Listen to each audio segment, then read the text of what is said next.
Hindi lahat ng ride tungkol lang sa destination. Minsan, hinahanap mo rin yung kwento. May kakaibang feeling talaga kapag nagra-ride ka, not just to see places, but to truly feel them.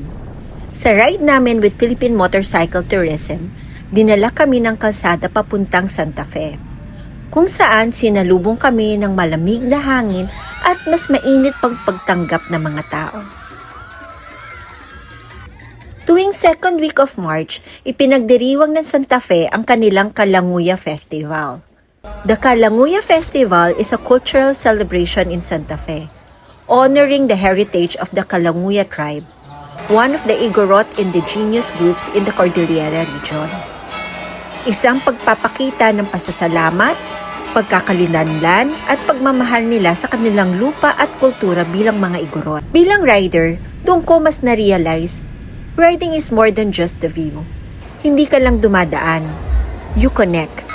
Nakikilala mo ang mga tao, naririnig mo ang mga kwento nila, at mas naiintindihan mo ang kultura nila. Sa ganitong mga festival, hindi ka lang spectator, nagiging party ka.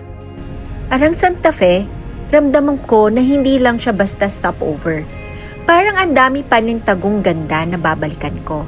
Hindi ko man sila napuntahan lahat this ride, pero alam kong sulit balikan para ma-experience ko talaga. Gusto kong maramdaman mismo yung peace sa Santa Rosa Pine Forest, surrounded by pine trees at malamig na hangin.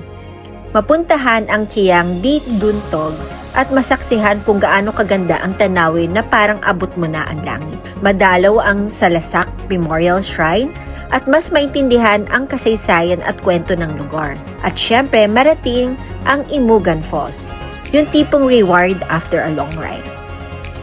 Ito ang dahilan kung bakit tayo nag-ride.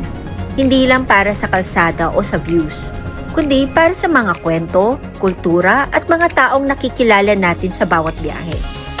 Dahil sa bawat ride, hindi lang tayo bumabiyahe, mas lalo nating nakikilala ang Pilipinas at ang sarili natin. The more we explore, the more we love the Philippines.